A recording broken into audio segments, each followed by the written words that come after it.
Não havia amor na igreja de Corinto. Aí Paulo disse assim: por causa da discórdia de vocês, por causa da falta de amor de vocês, porque só os ricos comem e os pobres não comem nada, há no meio da igreja aí muitos que estão fracos fisicamente porque não têm o que comer. Outros estão doentes porque não tem uma boa alimentação e ninguém socorre, ninguém dá um prato de comida. E muitos que dormem. Então, na igreja de Corinto, os crentes tinham muito dom espiritual, mas não tinha amor por ninguém. Na igreja de Corinto, os crentes falavam em línguas. Na igreja de Corinto, os crentes profetizavam. Na igreja de Corinto, os crentes tinham dons de cura, dom de interpretação de línguas. Na igreja de Corinto, os crentes tinham dons espirituais, mas não tinham amor. E o evangelho de Cristo é o amor. Jesus, ele é amor. Os 10 mandamentos das leis morais de Deus, que Deus entregou pela mão dos anjos para Moisés, em cima do monte, os 10 mandamentos das leis morais de Deus, eles foram resumidos em apenas 2 mandamentos. Primeiro mandamento: amarás o Senhor teu Deus de todo o teu coração, tua alma e o teu entendimento. E o segundo mandamento: amarás o teu próximo como a ti mesmo. Então, a igreja de Corinto era uma igreja que tinha dons espirituais, mas não tinha amor. Aí em 1 Coríntios, capítulo de número 11, versículo 33, Paulo diz assim: portanto, meus irmãos, quando vos ajuntais para comer, esperai uns pelos outros. Por que Paulo diz assim? Quando você se reunir, se ajuntar para comer, esperai uns pelos outros. Porque na festa ágape, muitos irmãos tomavam suas refeições e não esperavam um pelos outros.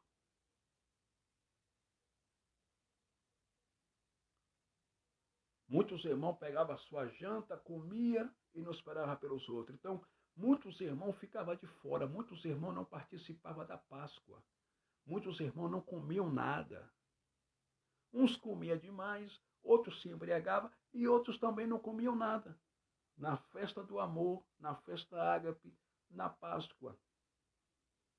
Aí Paulo, usado pelo Espírito Santo, diz assim: portanto, meus irmãos, quando vos ajuntais para comer,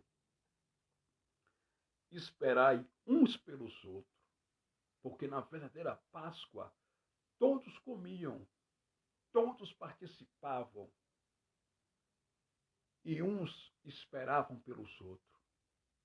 Versículo de número 34, Paulo diz assim: mas se algum tiver fome, coma em casa, para que não vos... mas se algum tiver fome, coma em casa, para que vos não ajunteis para a condenação. Então, Paulo estava dizendo assim para os irmãos da igreja de Corinto: se algum de vocês tem fome, come em casa. Se vocês têm pressa para comer, vão para casa e comem em casa, para que vocês não se reúnam na Páscoa para a condenação. Então, aqui não tem nada a ver com Santa Ceia, era a Páscoa. E os judeus comemoravam a Páscoa anualmente. Uma vez por ano, dentro das suas casas. Uma coisa que eu fico observando é que os pastores falam bem assim dentro do sistema religioso. Quem tiver em adultério não pode participar da Santa Ceia. Quem está dormindo com a namorada antes do casamento não pode tomar a Santa Ceia. Quem tiver em prostituição e fornicação não pode participar da Santa Ceia. Ora, mas se você olhar para um pastor e perguntar, pastor, vem cá, quem tiver em adultério pode dar dízimo? Ele fala, pode. Simples assim. Você entendeu a jogada do sistema religioso? Quem está em adultério não pode participar da Santa Ceia, mas pode dizimar, pode dar o dízimo. Quem está em prostituição não pode participar da Santa Ceia, mas pode dar o dízimo. Quem está dormindo com o namorado antes do casamento, está em fornicação, não pode participar da Santa Ceia, mas pode dar o dízimo. Vocês entendem? Então, a Igreja Católica, quando ela começou, na Igreja Católica no início, tudo que era feito lá era através de ofertas voluntárias. Dava quem tinha, quem não tinha não dava nada. Era feito através de ofertas voluntárias. Mas com o passar do tempo, na Idade Medieval, a Igreja Católica se corrompeu. E uma vez que a Igreja Católica se corrompeu, eles passaram ao quê? A adorar a imagem de escultura. Eles passaram a usar o misticismo dentro da Igreja Católica. A água benta consagrada, orada pelo padre. Eles passaram a usar amuletos, como também hoje, dentro dos tempos evangélicos, se usa amuletos, a água ungida, travesseiro do bom sonho, a meia ungida, campanha do chapéu ungido, campanha do sabonete da vitória, campanha da Arca da Aliança. Isso é amuleto. E amuleto na Bíblia é chamado de pecado de idolatria. Porque amuleto não é fé. Porque amuleto você apalpa, você vê, você pega. E o autor aos Hebreus disse em Hebreus capítulo 11 que a fé é o firme fundamento das coisas que não se vê e a certeza das coisas que se esperam. Se você precisa ver, tocar, pegar e apalpar, então não é fé. É idolatria. Então a Igreja Católica se corrompeu. Passaram a adorar a imagem de escultura, passaram a cobrar por tudo. O que era feito na Igreja Católica voluntariamente passou a ser cobrado. Para trocar um padre de uma paróquia para outra, os membros tinham que pagar. Para batizarem pessoas nas águas, os membros tinham que pagar. Tudo na Igreja Católica passou a ser pago. Aí, os papas da Igreja Católica também começaram a cobrar indulgência. E o que é indulgência, pastor Fabiano Santana? Indulgência é a comercialização dos perdão dos pecados. Algo que Deus nos deu de graça, que é o perdão de nossos pecados, como está escrito em 1 João, capítulo 1, versículo 9, está escrito que se confessarmos nossos pecados, Ele é fiel e justo para nos perdoar todos os nossos pecados, e o sangue de Jesus, seu Filho amado, nos purifica de toda injustiça, de todo pecado. Algo que Deus nos deu de graça, que é o perdão de nossos pecados, a Igreja Católica estava cobrando na Idade Medieval. Os papas da Igreja Católica emitiam um certificado com perdão dos pecados dos membros da Igreja e dos parentes dos membros da Igreja, que segundo eles acreditam que estão no purgatório. Mas isso é heresia, porque a Bíblia não fala em purgatório. É heresia. Então, a Igreja Católica se corrompeu. Um certo vendedor de indulgência por nome Tézel, da Igreja Católica, na Idade Medieval, ele saía pelas cercanias da Alemanha, pelos interior da Alemanha, dizendo o seguinte: compre as minhas indulgências. O que era indulgência? O perdão dos pecados.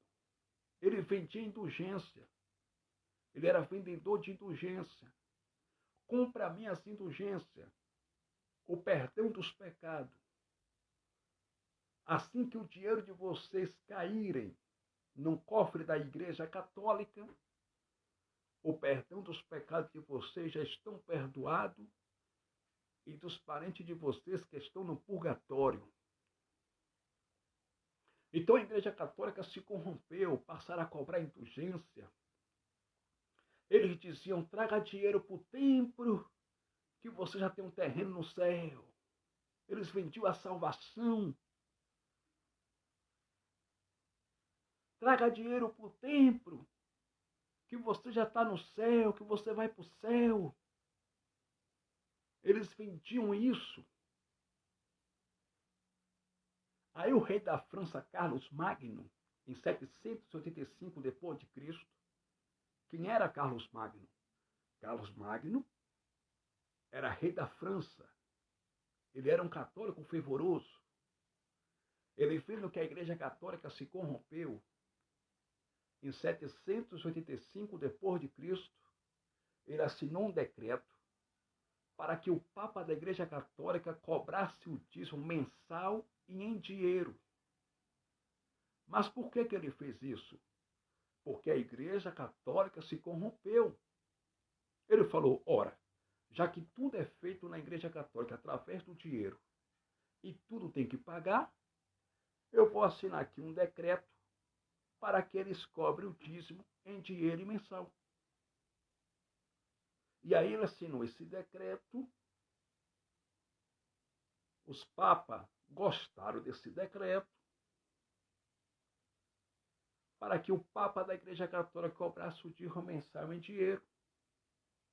Aí os pastores evangélicos copiaram isso da Igreja Católica, da sua igreja mãe, a Grande Babilônia, do Apocalipse, capítulo 18. A Grande Babilônia, a mãe do comércio com o nome de Deus. A mãe das indulgências. A mãe da idolatria. A mãe da comercialização. A mãe da orgia. A mãe da prostituição espiritual.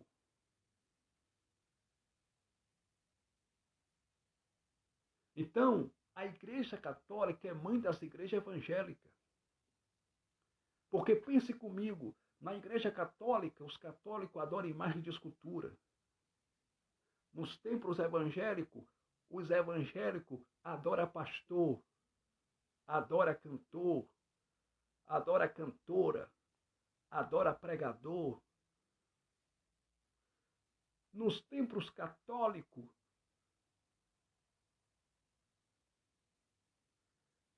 existe o misticismo. A água benta, ungida, orada pelo padre. E nos templos evangélicos existe a água ungida, orada pelo pastor. É a mesma coisa. É a mesma coisa. Isso é misticismo. E o que é misticismo? Atribuir poder espiritual a coisas, a objetos.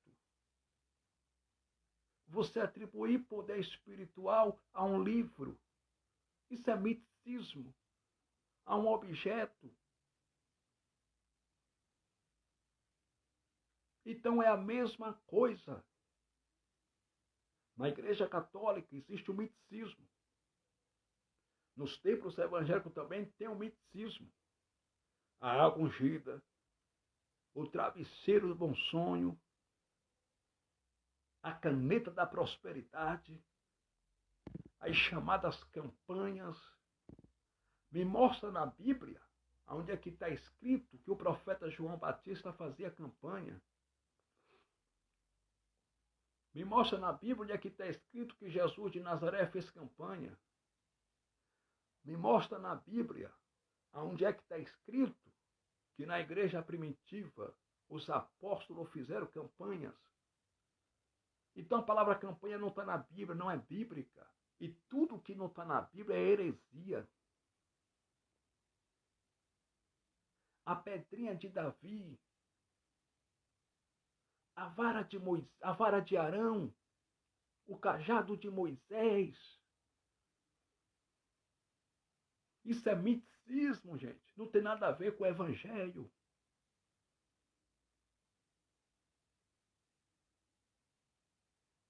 Isso não tem nada a ver com o evangelho de Jesus Cristo ressuscitado.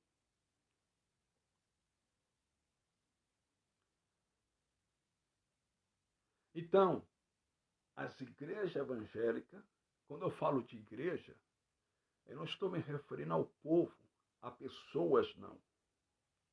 Eu estou me referindo aos templos de pedra. Os templos de pedra evangélicos são tudo filhas da Igreja Católica. É a mesma coisa. Então os pastores evangélicos dizem: quem tiver em adultério não pode cear, não pode participar da tal Santa Ceia, que não é ceia, é Páscoa. Mas pode pagar o dízimo.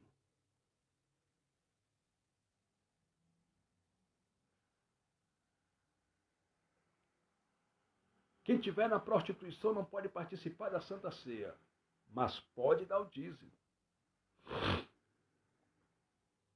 Isso é heresia. Por que é heresia? Porque na lei, na Torá, no Antigo Testamento, os sacerdotes foram proibidos por Deus de receberem sacrifícios, ofertas de prostitutas, de sodomitas, de homicidas. Na lei de Moisés, na Torá, os sacerdotes foram proibidos por Deus de receberem ofertas, votos, sacrifícios de prostitutas, de adúlteros, de sodomitas e daquelas pessoas que praticavam todo tipo de imoralidade sexual. Eles eram proibidos por Deus de receberem ofertas, sacrifício, votos e dízimo, que era alimento da mão desse povo. E por que dentro dos tempos religiosos, e por que dentro dos tempos evangélicos, os pastores recebem dízimo? Os pastores recebem esse falso dízimo em dinheiro mensal, inventado pelo rei da França, Carlos Magno, em 785 depois de Cristo. Eles recebem esse falso dízimo mensal em dinheiro da mão de adúltero, da mão de adúltera. Ora, na Torá, na velha aliança, os sacerdotes não poderiam receber oferta, dízimo, sacrifícios, votos de prostituta, de homicida.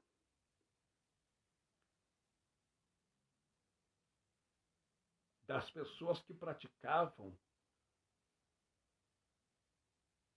imoralidades sexuais. E por que os pastores nos seus templos hoje, religiosos de pedra, eles recebem dízimo até mesmo de traficante? Eu conheço o pastor que recebe dízimo e dinheiro de traficante, dinheiro de tráfico. Por quê? Por que tem pastor que recebe dízimo de adúltero, de adúltera, de sodomita, de homossexual, de lésbica? Por quê? A lei dizia que os sacerdotes não poderiam receber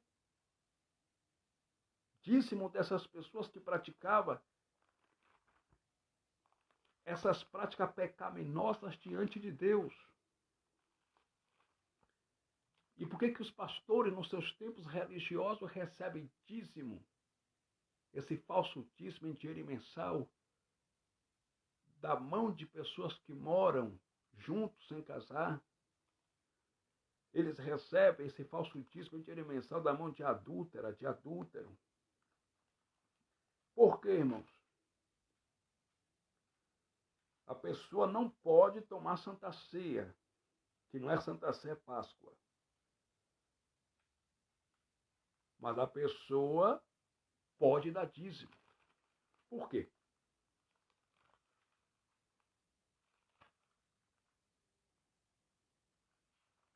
Participar da tal Santa Ceia aqui de Santa não tem nada, não pode. Mas dar dízimo pode. Por que isso? Sabe por quê, meu irmão? Porque os pastores evangélicos do Brasil são mercenários.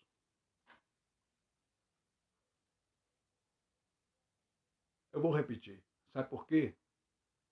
Porque os pastores evangélicos do Brasil são mercenários. E o que é mercenário? A palavra mercenário no dicionário da língua portuguesa Silveira Bueno quer dizer alguém que é alugado por dinheiro.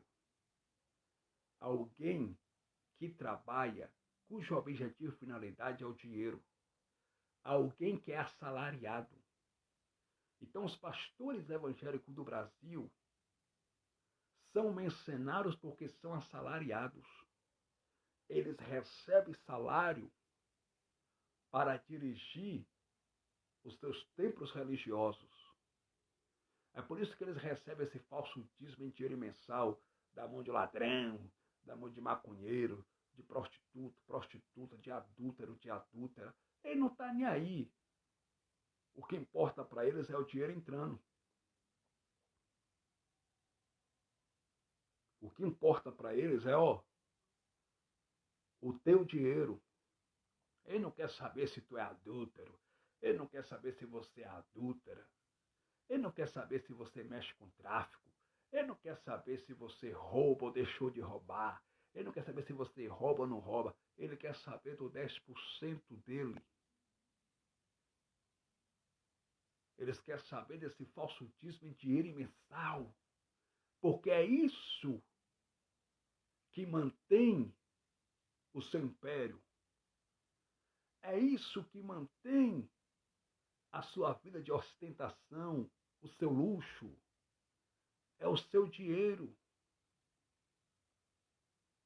Entendeu? É o seu dinheiro. Então,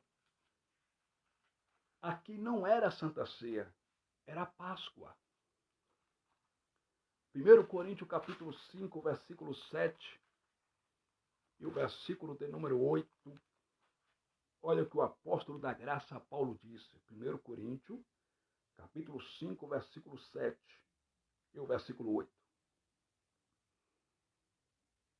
Alimpai-vos, pois, do fermento velho, para que sejais uma nova massa, assim como estáis sem fermento, porque Cristo, nossa Páscoa, foi sacrificado por nós. Quando o apóstolo Paulo usa a expressão aqui, alimpai-vos, pois, do fermento velho, que fermento velho é esse que Paulo está falando? Da lei.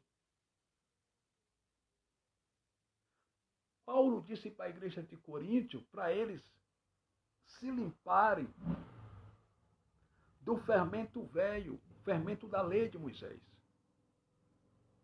Em outras palavras, Paulo estava dizendo o seguinte, todas as obras da lei de Moisés, tudo que é da lei, vocês esquecem. Alimpai-vos, pois, do fermento velho. Esqueça as obras da lei, para que sejais uma nova massa, assim como estáis sem fermento, porque Cristo, nossa Páscoa, foi sacrificado por nós. Paulo disse para os irmãos de Corinto para eles esquecerem as obras judaizantes, as obras da lei, o fermento velho. E o que é fermento velho? Dízimo. E o dízimo na lei. E o dízimo na lei de Moisés nunca foi dinheiro. O dízimo era alimento. O dízimo era vinho, bebida forte, vacas, ovelha, cereal, grão.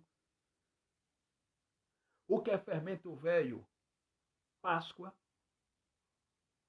Ainda que os pastores hoje queiram comemorar Páscoa, como deve se comemorar, com um jantar, com um grande jantar, para que os membros que frequentam seus templos religiosos participem todos, está errado. Por que está errado? Porque é fermento velho, é fermento da lei. E Paulo disse, alimpai-vos, pois, do fermento velho. O que é fermento velho? Guardar o sábado, se circuncidar. Resumindo, as obras da lei são fermento velho. Aí Paulo diz, tire isso do meio de vocês. Alimpai-vos, pois, do fermento velho, para que sejais uma nova massa. Paulo estava dizendo para os irmãos de Corinto, nós estamos na graça, para que vocês sejam uma nova massa, para que vocês reinem com Cristo na graça, vocês têm que esquecer as obras da lei, as obras judaizantes, os rituais da lei de Moisés. E Paulo disse que Cristo é a nossa Páscoa. Então, hoje, na graça e em graça, você não precisa comemorar mais Páscoa nenhuma. Porque Paulo disse para a igreja de Corinto, e eu vos digo nessa noite, debaixo do Evangelho da Graça, Cristo Jesus é a nossa Páscoa, que foi sacrificado por nós.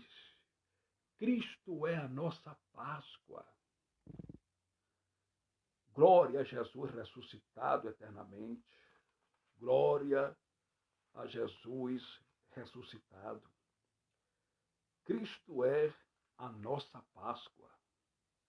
Então, meus queridos e amados irmãos, quando você pratica hoje as obras judaizantes, as obras da lei, você se coloca debaixo de maldição. E você está dizendo que o sacrifício de Jesus na cruz por você foi em vão. Não tem nenhum valor. Quando você pratica as obras da lei, como Páscoa, circuncisão, dízimo, guardar o sábado, você está dizendo que o sacrifício de Jesus por você foi insuficiente. Você está dizendo que o sacrifício de Jesus morrendo na cruz por você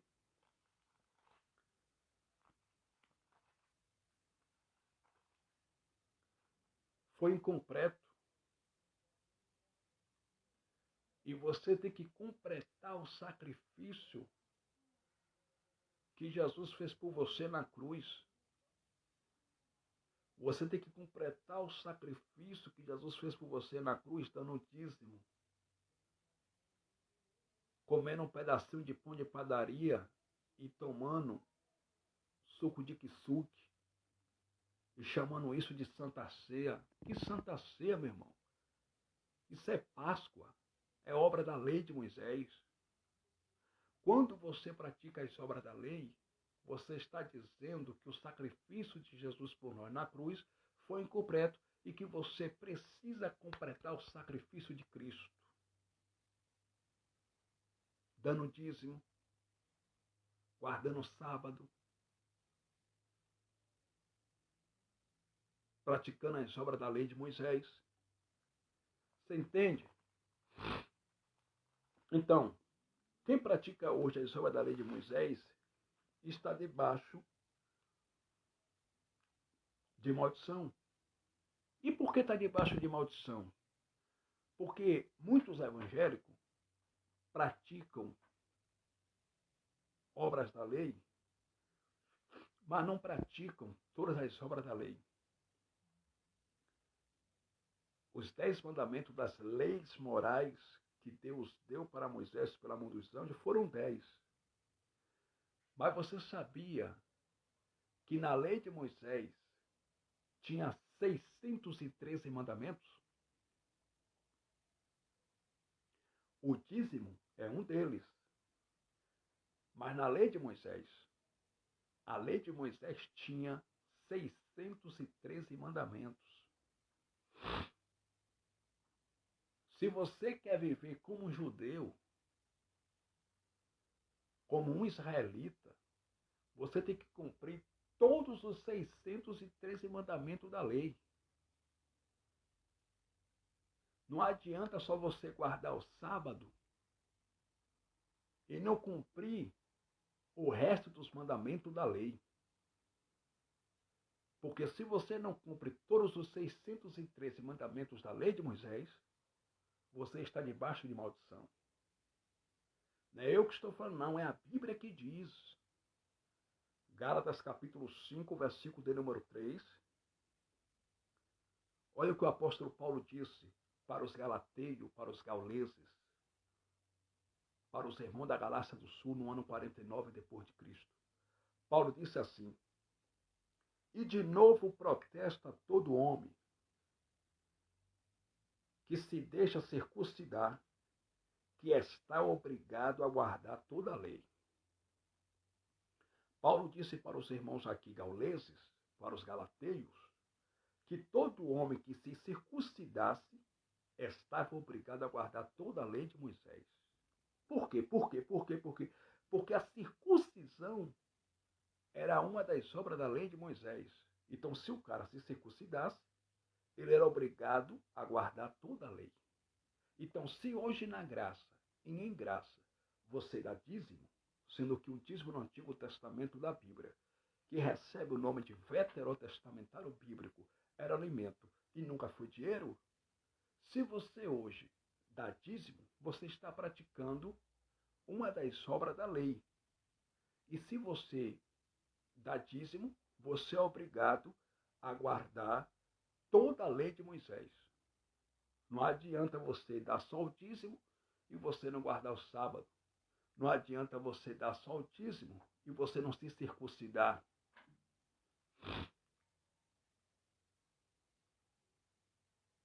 Não adianta você dar só o dízimo e você não praticar a Páscoa.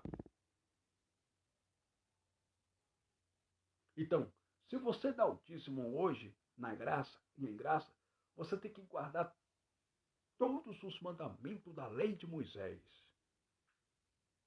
E se você não cumpre, se você não guarda toda a lei de Moisés, você se faz maldito. Você está debaixo de maldição. É a Bíblia que diz. Gálatas capítulo 3, versículo de número 10. O apóstolo da graça Paulo disse assim: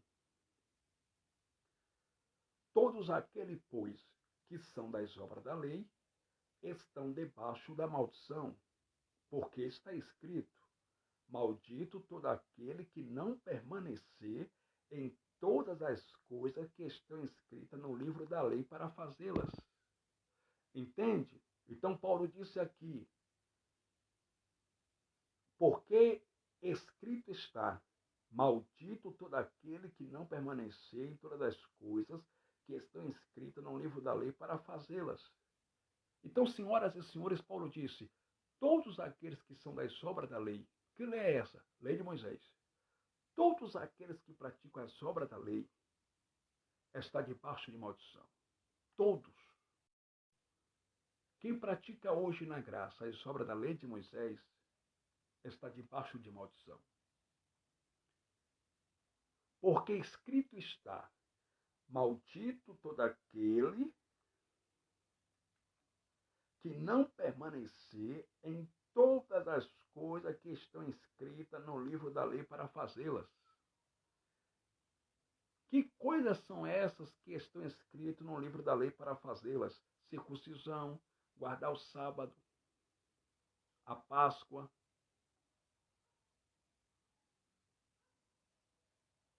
Então não adianta você só guardar o sábado e não se circuncidar.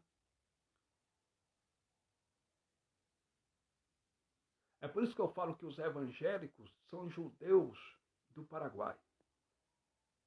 Os evangélicos são judeus do Paraguai. Porque eles dão um dízimo, mas não guardam o sábado, não celebram a Páscoa, não se circuncidam, não praticam a circuncisão. Bora, evangélicos, vocês que querem viver como judeu, querem ser israelita, quando é que vocês vão começar a se circuncidar? Passa a faca nesse negócio aí, rapaz. A circuncisão era uma aliança, um pacto entre os judeus e Deus, entre o povo de Israel e Deus. Então vocês, evangélicos que dão dízimo, têm que praticar todas as obras da lei.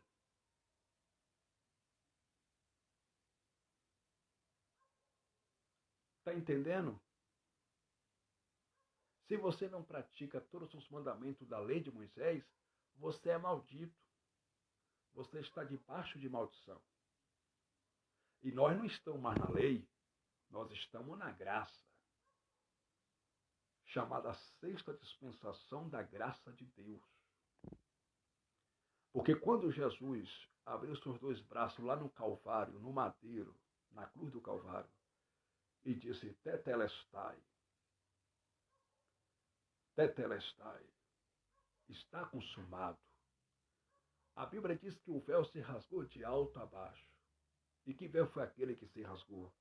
O véu que fazia a separação entre Deus e a humanidade se rasgou de alto a baixo. E Jesus Cristo na cruz, ele aboliu a lei de Moisés e as suas ordenanças. Que ordenanças eram essas? Dízimo, guarda o sábado, circuncisão, todas as suas ordenanças. Cristo aboliu com a sua morte na cruz. Em 2 Coríntios, capítulo 3, versículo 14, o apóstolo Paulo disse assim, porque até hoje está por levantar o véu na lição do Velho Testamento, o qual foi por Cristo abolido. Quando os evangélicos hoje praticam as obras da lei de Moisés, eles estão levantando um véu de novo, o qual foi rasgado por Cristo na sua morte na cruz. E que véu era esse? O véu que fazia a separação entre o homem e Deus. Quando você pratica o dízimo, quando você guarda sábado, você está levantando um véu de novo. O véu que faz a separação entre os homens e Deus. Você entende? Porque Cristo, com a sua morte na cruz do Calvário, ele aboliu a lei de Moisés. Em Efésios capítulo 2, versículo 15, o apóstolo Paulo diz que Jesus Cristo, na sua carne, desfez a inimizade. E que inimizade foi essa, pastor Fabiano Santana? A lei dos mandamentos, que consistia em suas ordenanças. E que lei dos mandamentos foi essa? A lei de Moisés. Cristo, com a sua morte na cruz do Calvário, na sua carne, ele desfez a inimizade. Isto é, a lei dos mandamentos, que consistia em suas ordenanças. Cristo desfez, ele aboliu, ele tirou do meio de nós. Então, Jesus Cristo, com a sua morte na cruz do Calvário, ele aboliu a lei de Moisés e nos colocou sob uma nova lei, chamada Lei da Graça. E na graça de Deus não existe dízimo. Eu disse que na graça de Deus não existe dízimo, porque dízimo era para os judeus. E você não é judeu para dar dízimo. E o dízimo nunca foi dinheiro, o dízimo era alimento na lei, para sustento dos pobres, dos órfãos, das viúvas, dos viajantes, dos forasteiros, dos levitas da tribo de Levi, porque não tinham parte nem herança entre o povo de Israel. Quando você guarda o sábado, você está praticando uma das obras da lei de Moisés, o qual foi por Cristo abolido na cruz do Calvário.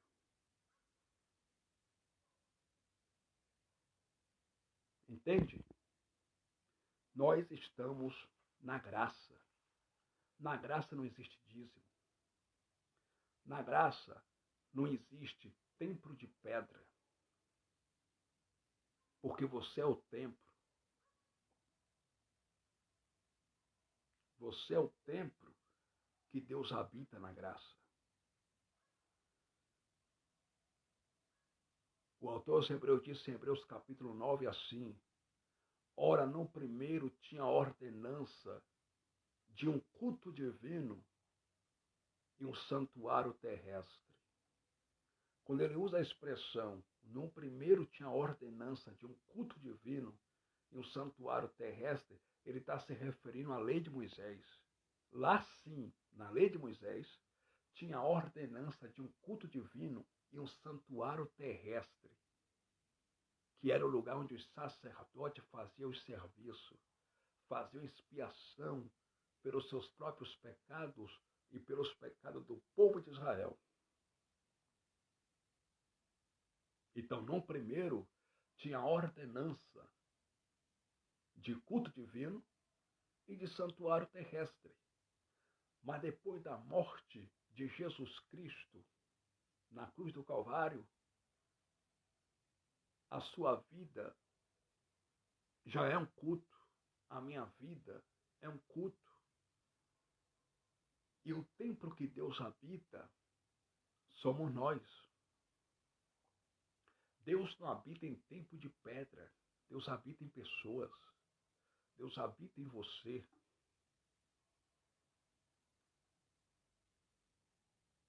O templo que Deus habita na graça é você. O diácono Estevão da igreja primitiva foi morto apedrejado pelos líderes religiosos. Ele foi expulso da sinagoga. Sinagoga era o quê? Templo. A sinagoga era o templo aonde os judeus de origem judaica liam as escriturísticas sagradas, liam a Torá, liam a lei de Moisés.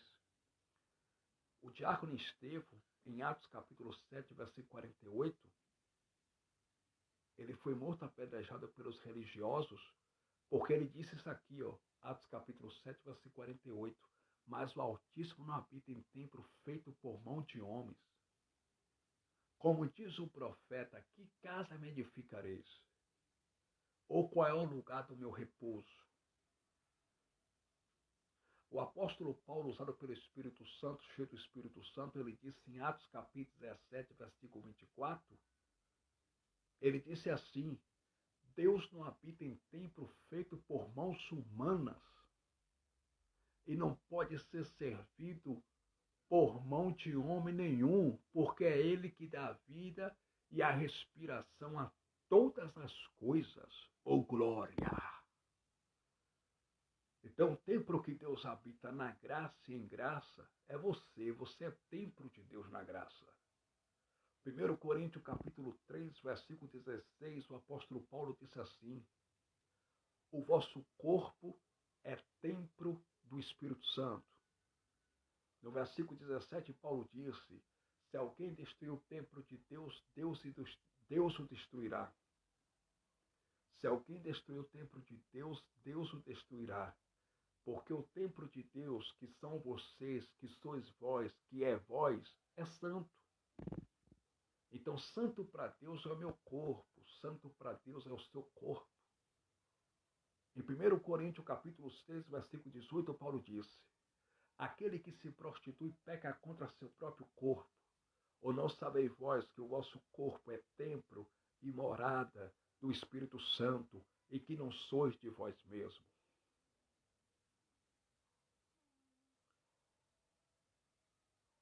O autor aos Hebreus disse em Hebreus capítulo 3, versículo 6, que nós somos a casa de Deus. Então você é a casa de Deus. Eu sou a casa de Deus. Na graça e em graça, Deus habita em pessoas. Jesus nunca morou e nunca habitou no tabernáculo que Moisés levantou, que Moisés construiu. Jesus nunca morou, nunca habitou no templo de Salomão. Jesus nunca habitou em brocos, britas, tijolos, paredes, porque paredes não falam, não ouvem. Jesus sempre morou e habitou em ser vivo, em seres humanos. Só que o religioso não consegue ver Jesus em pessoas. O religioso, ele só consegue ver Deus dentro de um templo de pedra. Religioso não consegue ver Deus no ser humano, no morador de rua, no mendigo, na prostituta, no ladrão. Religioso só consegue ver Deus no templo de pedra. Em um lugar que Deus não habita e nem está. Porque Deus não está num templo de pedra. Deus não está dentro do templo da Universal, da denominação Assembleia, que se chama Assembleia de Deus, mas que de Deus não tem nada. Deus não está dentro do templo da Deus é amor, que tem nome de Deus é amor, mas de amor de Deus não tem nada. Deus não está dentro do templo da empresa universal, porque ali não é a igreja de Cristo, é uma empresa. Aonde os cães gulosos estão ricos usando o nome santo de Deus. Deus não está dentro do templo da Internacional da Graça de Deus, que de graça de Deus não tem nada, só se for da desgraça. Porque a palavra desgraça no dicionário da língua portuguesa Silveira Bueno quer dizer a ausência da graça de Deus. Então, Internacional da Graça de Deus não tem nada de graça de Deus nesse negócio. Pode ser Internacional da Desgraça. Porque a palavra desgraça quer dizer a ausência da graça de Deus. Então, tem para onde Deus está, meu santo, minha santa, meu querido irmão, minha querida irmã, é em você. Certa feita, Jesus de Nazaré, conversando com seus discípulos, ele disse, se alguém vos disser que o Cristo está ali, não deis ouvido. Se alguém vos disser que o Cristo está ali, não deis crédito, porque ele está dentro de você, meu querido. Jesus Cristo está dentro de você, tome posse. Você é a morada de Deus. Você é tabernáculo de Deus. Você é altar de Deus. Você é edifício de Deus. Você é lavoura de Deus. Você é eleito de Deus antes da fundação do mundo.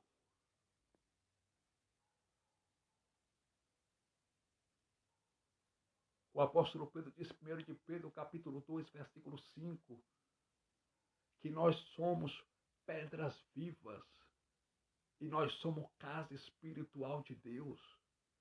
Ei, queridão, você é pedra viva e casa espiritual de Deus. Deus habita em você, meu querido. Em Cristo Jesus, você é eleito de Deus, escolhido de Deus, filho de Deus. Você é mais do que vitorioso em Cristo Jesus. Você é herdeiro de Deus.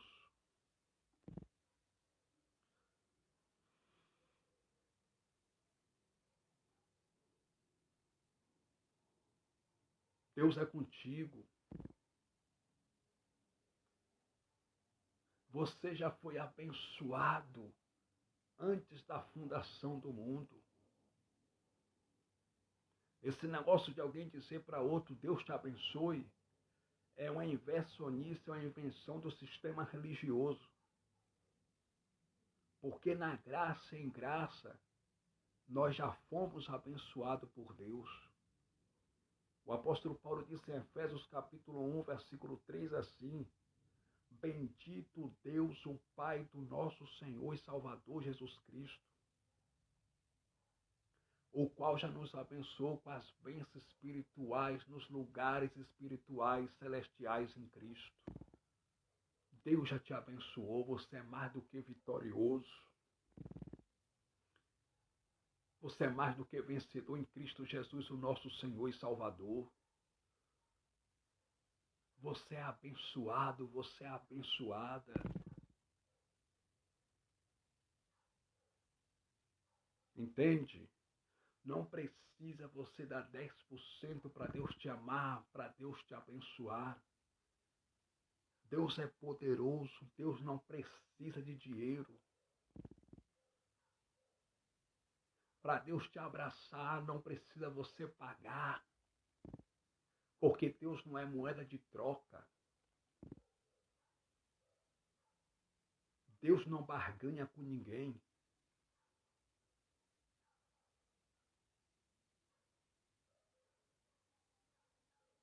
Deus não vende vitória para ninguém. Deus não vende bênção para ninguém. Deus não vende salvação para ninguém.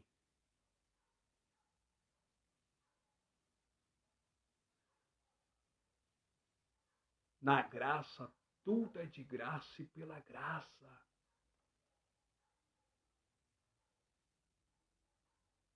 Glória a Jesus Cristo ressuscitado.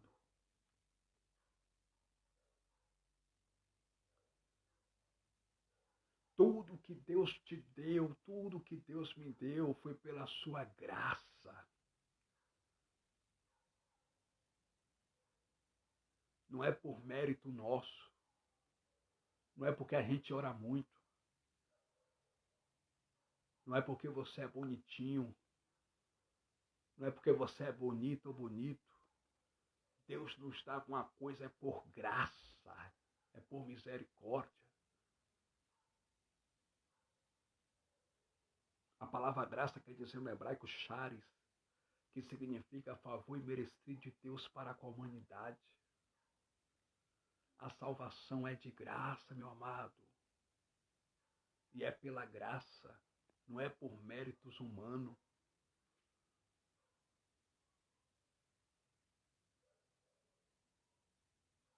O apóstolo Paulo disse em Efésios capítulo 2, versículo 8 assim: Porque pela graça sois salvos por meio da fé. Isto não vem de vós, é dom de Deus. Versículo 9, Paulo disse: Não vem das obras para que ninguém se glorie. Que obras são essas? Obra da lei de Moisés. A salvação não vem por intermédio de obra. A salvação é de graça e pela graça e é dom de Deus. A salvação é por meio da fé.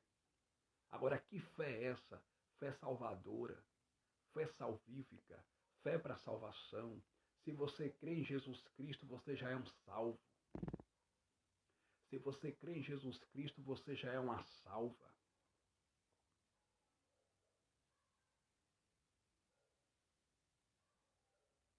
A salvação é pela graça. Em graça, nós já estamos abençoados. Em graça, nós já estamos ressuscitados com Cristo. Em graça, nós já estamos salvos, perdoados, santificados, regenerados. Em graça, nós já estamos redimidos. Em graça, nós já estamos justificados para a glória de Deus Pai e tudo de graça e pela graça. Jesus Cristo fez a nossa salvação com a sua morte na cruz do Calvário.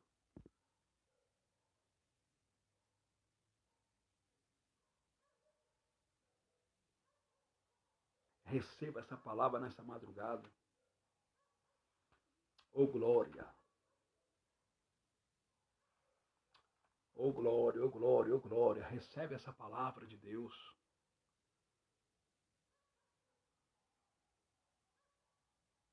Você é mais do que vencedor em Cristo Jesus, o nosso Senhor.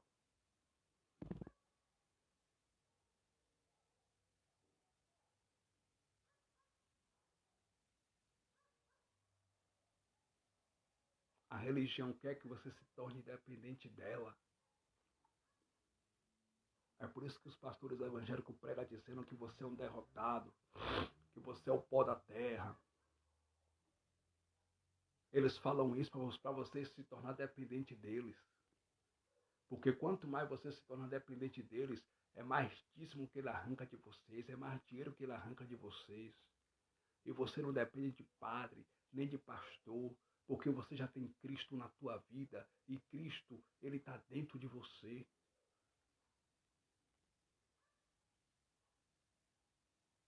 Cristo mora dentro de você. Você é mais do que vencedor em Cristo Jesus. E o apóstolo Paulo, cheio do Espírito Santo, que disse isso em Romanos capítulo 8, versículo 37. Olha o que Paulo diz. Romanos 8, 37. Mas em todas estas coisas, somos mais do que vencedores por aqueles que nos amou. Oh, glória a Jesus. Em Cristo Jesus você é mais do que vencedor e vencedora. Mas em todas estas coisas somos mais do que vencedores por aquele que nos amou. Versículo 38, Paulo disse assim: porque estou certo de que nem a morte, ou glória, porque estou certo de que nem a morte, nem a vida, nem os anjos, nem os principados, nem as potestades, nem o presente, nem o porvir, nem a altura, nem a profundidade, nem alguma outra criatura nos poderá separar do amor de Deus que está em Cristo Jesus, nosso Senhor. Está vendo o que você é na graça? Na graça, você é mais do que vencedor por aquele que nos amou primeiro, Jesus Cristo ressuscitado.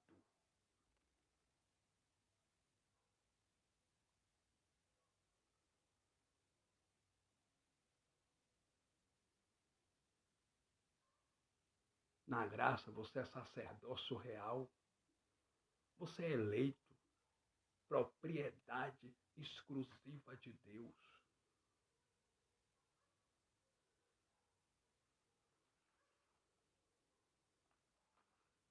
Você é propriedade exclusiva de Deus. Você é nação santa. Tudo isso na graça. Glória a Jesus Cristo. Você é uma geração eleita. 1 de Pedro, capítulo 2, versículo 9, Pedro disse assim, ó: mas vós sois a geração eleita, o sacerdócio real.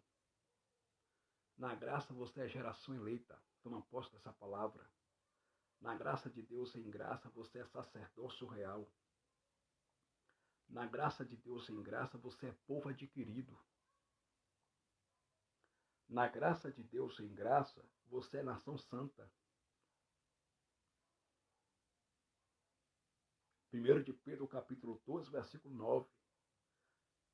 Mas vós sois a geração eleita, o sacerdócio real, a nação santa, o povo adquirido, para que anuncieis as virtudes daquele que vos chamou das trevas para a sua maravilhosa luz. Então, queridão, queridona, na graça, você é nação santa, você é geração eleita, você é mais do que vencedor em Cristo Jesus. Na graça e em graça, você é povo adquirido, sacerdócio real. Você é abençoado, você é abençoada. Você não precisa de homens para colocar a mão na tua cabeça e dizer assim, eu te abençoo. Porque você já foi abençoado por Cristo na graça. Você não depende de um pastor colocar a mão na tua cabeça e dizer assim, eu te abençoo. Porque na graça, em graça, você já é abençoado por Cristo. É isso que o sistema religioso não descubra, não quer que você descubra. O sistema religioso não quer que você descubra que na graça você não depende deles.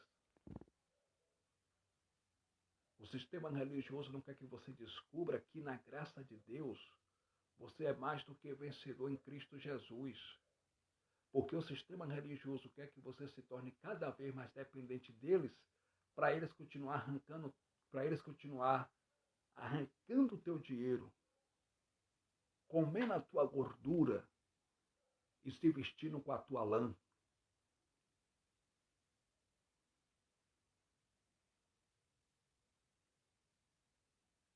Entendeu, abençoado? Entendeu, abençoada?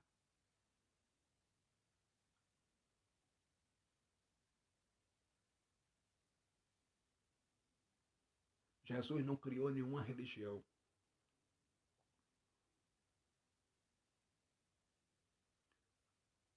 A religião foi inventada pelo homem. O homem viu na Bíblia a chance de ganhar poder, fama e dinheiro e criou a religião. A palavra religião quer dizer, na Vulgata Latina no plural, religare. Religare, que significa ligar de novo. E nenhuma religião aqui na Terra tem o poder de ligar os homens a Deus. A única pessoa que tem o poder de ligar o homem a Deus é o próprio Messias ressuscitado. É o próprio Jesus Cristo ressuscitado.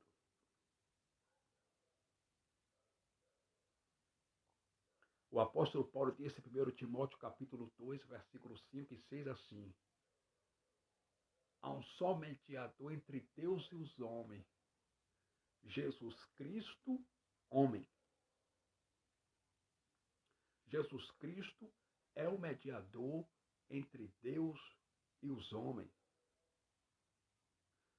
O próprio Jesus de Nazaré disse em João capítulo 14, versículo 6: eu sou o caminho, a verdade e a vida, e ninguém vai ao Pai a não ser por mim.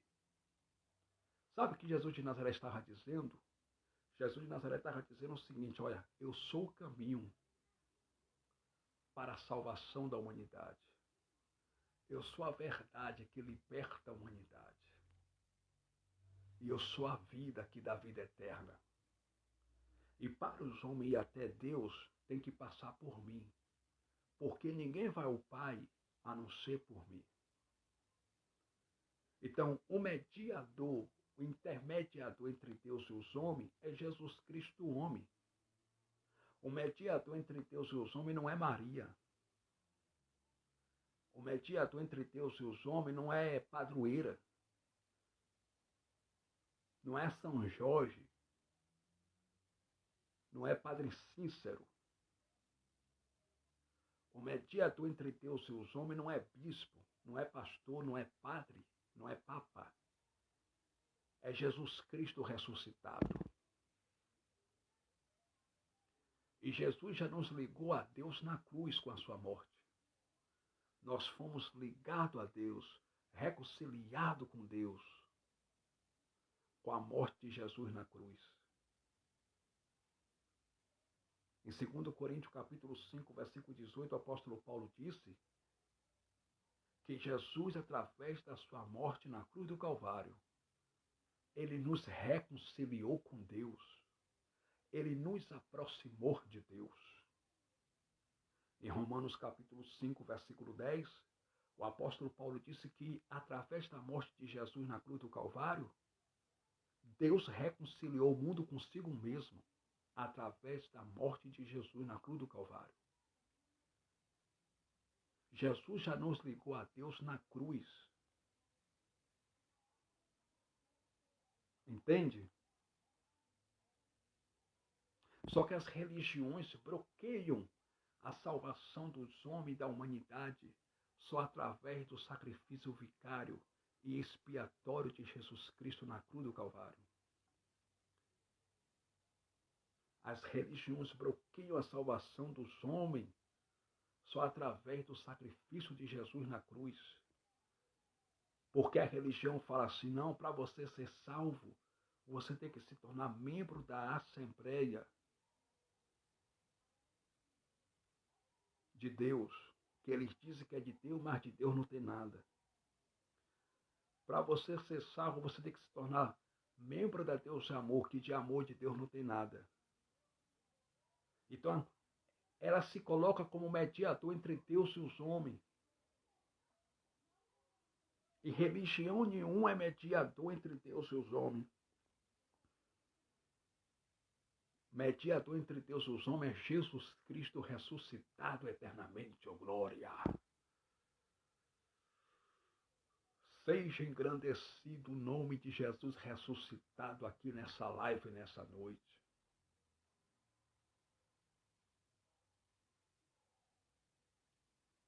Jesus está vivo e ele vai arrebatar a sua igreja. A igreja de Jesus não é um espaço físico. A igreja de Jesus não é o templo de pedra. A igreja de Jesus somos nós. A igreja de Jesus são pessoas.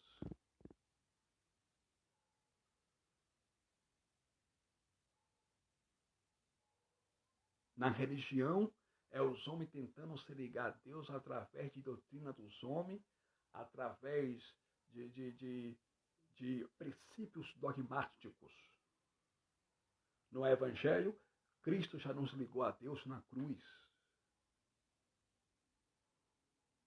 Na religião, é os homens querendo fazer alguma coisa para Deus. Não, eu tenho que fazer um jejum, e isso é sacrifício. E a Bíblia diz em 1 Samuel capítulo 15, versículo 22, que Deus não tem prazer em sacrifícios, mas que se obedeça a sua palavra. Deus não quer sacrifício, Deus quer obediência. Entendeu?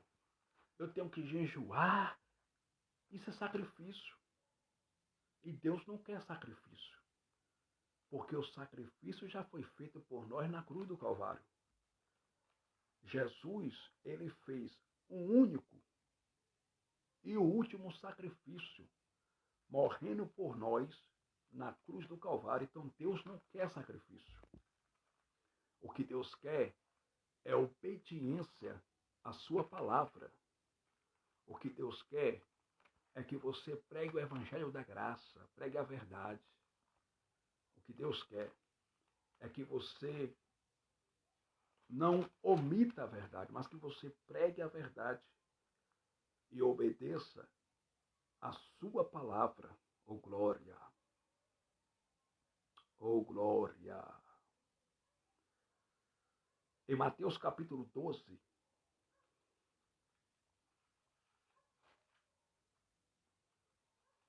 para encerrar essa live, para a gente orar nessa madrugada, em Mateus capítulo de número 12, glória a Deus, glória a Deus.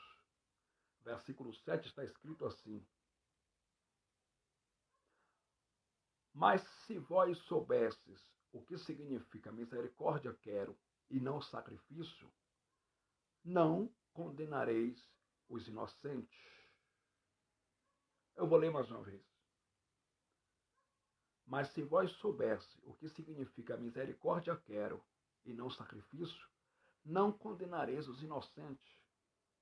Então, meu amado, Jesus quer misericórdia. Jesus quer obediência à sua palavra. Ele não quer sacrifício. Porque jejuns era uma das ordenanças da lei de Moisés. Por isso que Jesus de Nazaré, ele jejuou 40 dias e 40 noites em Mateus capítulo 4. Quando ele foi levado, quando ele foi conduzido pelo Espírito ao deserto.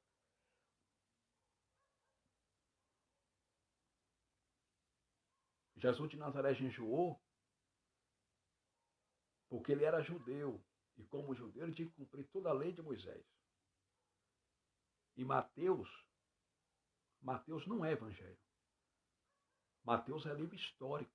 O templo de Jerusalém ainda estava em pé no livro de Mateus. A lei de Moisés ainda está em vigor no livro de Mateus. Por isso que Jesus de Nazaré jejuou 40 dias e 40 noites. Porque jejuns era uma das ordenanças da lei de Moisés. Por isso que Jesus jejuou.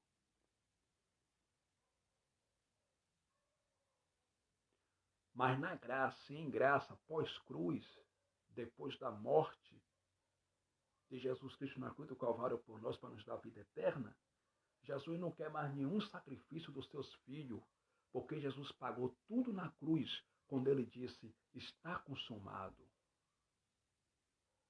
A Bíblia diz em João capítulo 19, versículo 30, que Jesus Cristo disse assim, está consumado. A palavra consumado no dicionário da língua portuguesa Silveira Bueno significa está feito, findou, está pago, está feito, ninguém desfaz. Está feito, ninguém desfaz. Está consumado, está pago. A humanidade tinha uma grande dívida com Deus. E Jesus Cristo pagou essa dívida com a sua morte na cruz do Calvário por nós. Ele pagou a nossa dívida que nós tínhamos com Deus. E quando ele disse, tetelestai, está consumado, ele quis dizer o seguinte, está pago. Eu já paguei tudo. Não precisa mais você fazer jejuns, dar dízimo, guardar sábado. Eu cumpri toda a lei de Moisés e agora eu estou abolindo. Jesus pagou tudo por nós, meu amado. Você hoje está em graça e na graça. Você hoje é livre para adorar o Pai em espírito e em verdade.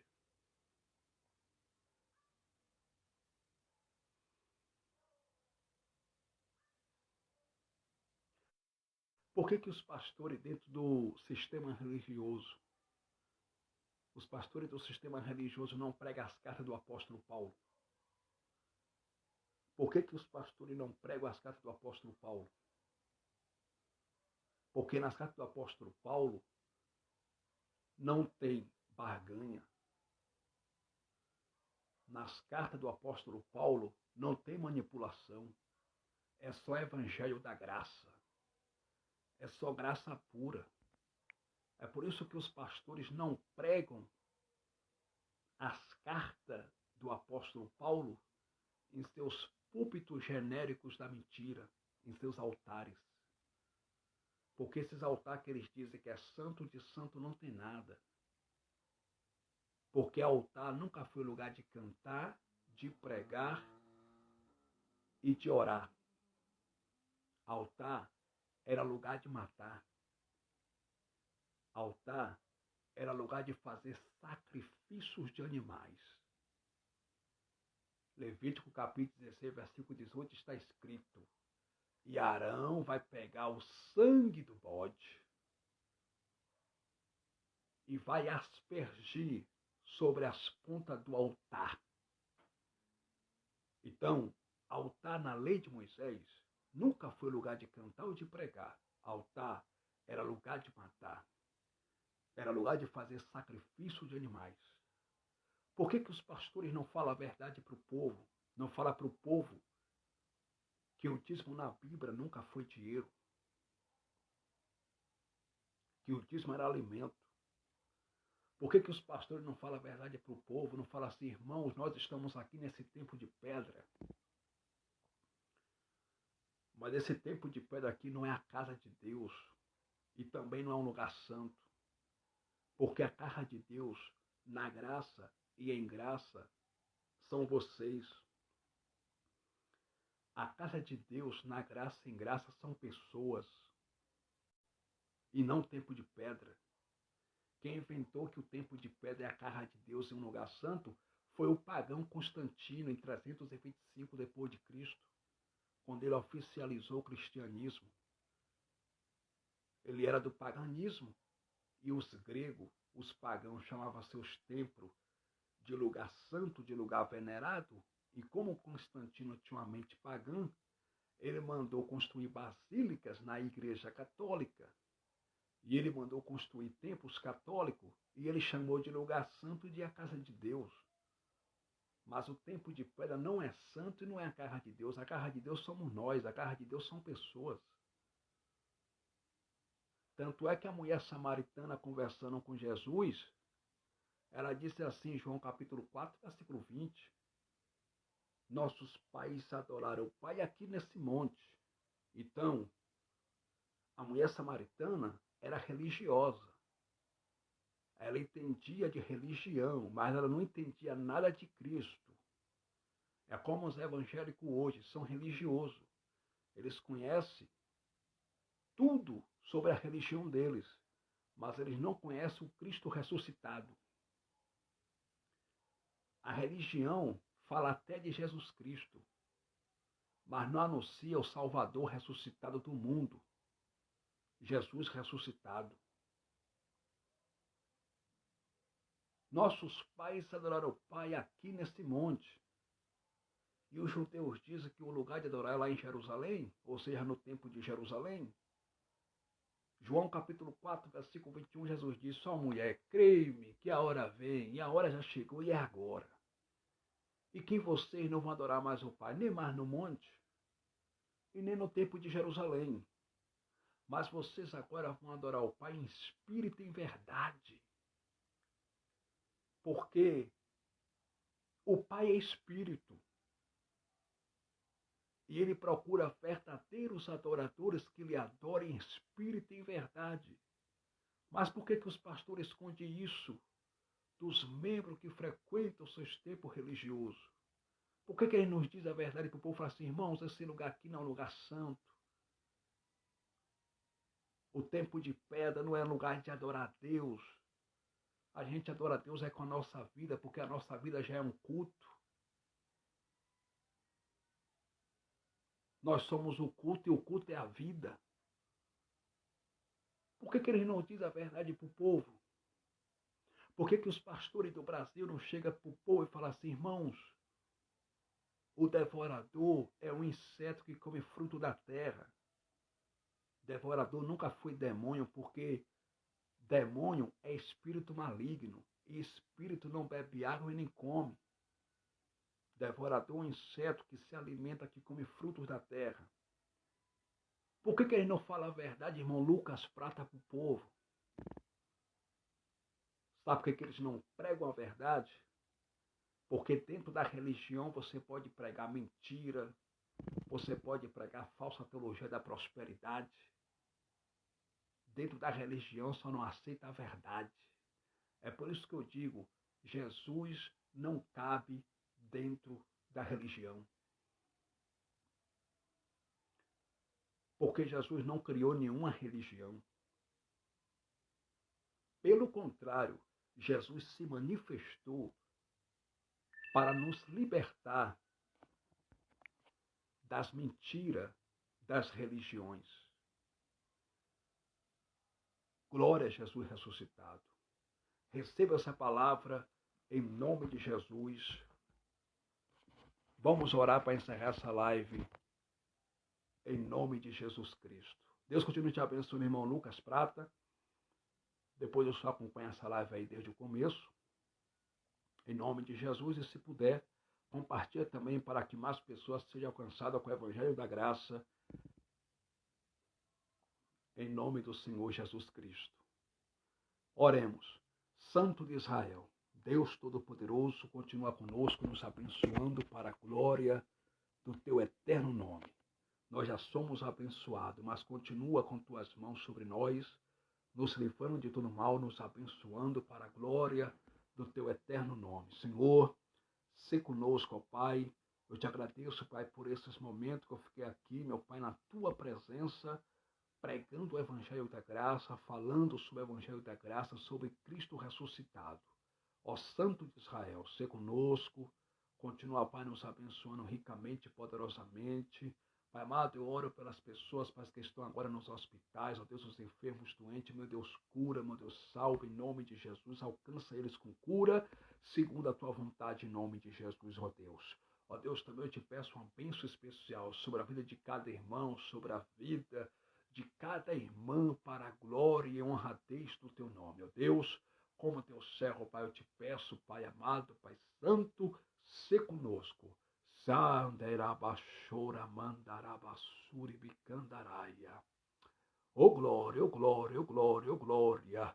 Espírito de Deus, se conosco, continua, Pai, alavachorabacandarabaceia, falando aos nossos corações por intermédio da tua palavra, do Evangelho da Graça, em nome de Jesus ressuscitado.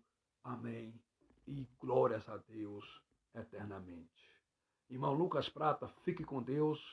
Deus continue te abençoando, porque o Senhor já é um abençoado.